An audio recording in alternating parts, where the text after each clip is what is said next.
राधे राधे दोस्तों। महाभारत का हर एक पात्र अपने आप में एक विशेष महत्व रखता है। आज हम आपको महाभारत के एक ऐसे ही प्रमुख पात्र विदुर के बारे में बताने जा रहे हैं। विदुर कोई आम इंसान नहीं थे, बल्कि एक देवता के अवतार थे, जिन्हें एक श्राप के कारण एक दासी के पुत्र के रूप में जन्म लेना पड़ा था। आइए सुनते हैं ये अद्भुत कथा। लेकिन दोस्तों, कथा शुरू करने से पहले मैं आप सभी से निवेदन करना चाहूँगा, मेरे चैनल को सब्सक्राइब करके बेल आइकन को जरूर प्रेस कर दीजिएगा। तो चलिए दोस्तों, कथा शुरू करते हैं। विदुर बहुत बुद्धिमान थे, जिन्हें शास्त्रों, वेदों और राजनीतिक व्यवस्था का अच्छा ज्ञान था। इसीलिए उन्हें महात्मा विदुर के नाम से भी जाना जाता है। दासी के पुत्र होने के बाद भी उनमें एक राजा बनने के सभी गुण मौजूद थे। लेकिन क्या आप जानते हैं कि आखिर क्यों दासी का पुत्र होने के बाद भी वो इतने होनहार थे? चलिए जानते हैं इससे जुड़ी महाभारत की एक अनसुनी कथा। कथा के अनुसार मांडव्य नाम के एक तपस्वी ऋषि थे। एक बार उनके आश्रम पर राजा के दूतों ने कुछ चोरों को पकड़ा, जिस कारण ऋषि को भी इसका दंड झेलना पड़ा।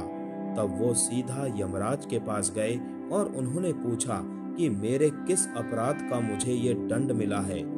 यमराज ने इसके उत्तर में कहा कि जब आप बालक थे तो आपने एक कीड़े की पूंछ में सुई चुभो दी थी, जिस कारण आपको ये दंड मिला है। ऋषि ने कहा कि बचपन में किए गए इतने से अपराध के लिए मुझे इतना बड़ा दंड दिया गया। तब गुस्से में आकर मांडव्य ऋषि ने यमराज को श्राप दे दिया कि तुम्हें धरती पर दासी पुत्र के रूप में जन्म लेना पड़ेगा। आगे चलकर इसी श्राप के कारण यमराज का जन्म महात्मा विदुर के रूप में हुआ। महाभारत में वर्णित कथा के अनुसार सत्यवती और शांतनु के पुत्र विचित्र वीर्य का विवाह अंबिका और अंबालिका से हुआ था, लेकिन उनके कोई संतान नहीं थी और वो बहुत ही कम उम्र में मृत्यु को प्राप्त हो गए। ये संकट खड़ा हो गया कि हस्तिनापुर की राजगद्दी अब कौन संभालेगा, क्योंकि भीष्म तो ताउम्र विवाह न करने की प्रतिज्ञा ले चुके थे। तब सत्यवती ने अपने और ऋषि पराशर के पुत्र वेदव्यास को स्मरण किया। तब सत्यवती ने वेदव्यास से कहा कि मेरे वंश का नाश होने से बचाने के लिए तुम्हें मेरी एक आज्ञा का पालन करना होगा। मैं चाहती हूँ कि तुम अंबिका और अंबालिका से संतान उत्पन्न करो। वेदव्यास ने उनकी आज्ञा मान ली। जब रानी अंबिका वेदव्यास के पास गई तो उनके स्वरूप से डरकर उन्होंने आंखें बंद कर ली।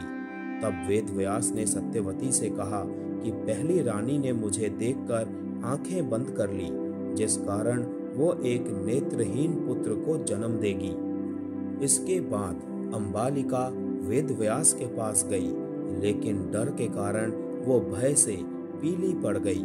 इसके बाद वेदव्यास सत्यवती के पास आए और कहने लगे कि दूसरी रानी भी डर के कारण पीली पड़ गई थी, जिस कारण उनके द्वारा जन्मा पुत्र एक रोग से ग्रसित होगा। यह सुनकर सत्यवती को बड़ा दुख हुआ और उन्होंने रानी अंबालिका को दोबारा वेदव्यास के पास जाने को कहा, लेकिन रानी ने स्वयं न जाकर अपनी जगह अपनी दासी को भेज दिया। दासी वेदव्यास के रूप को देखकर बिल्कुल भी नहीं डरी।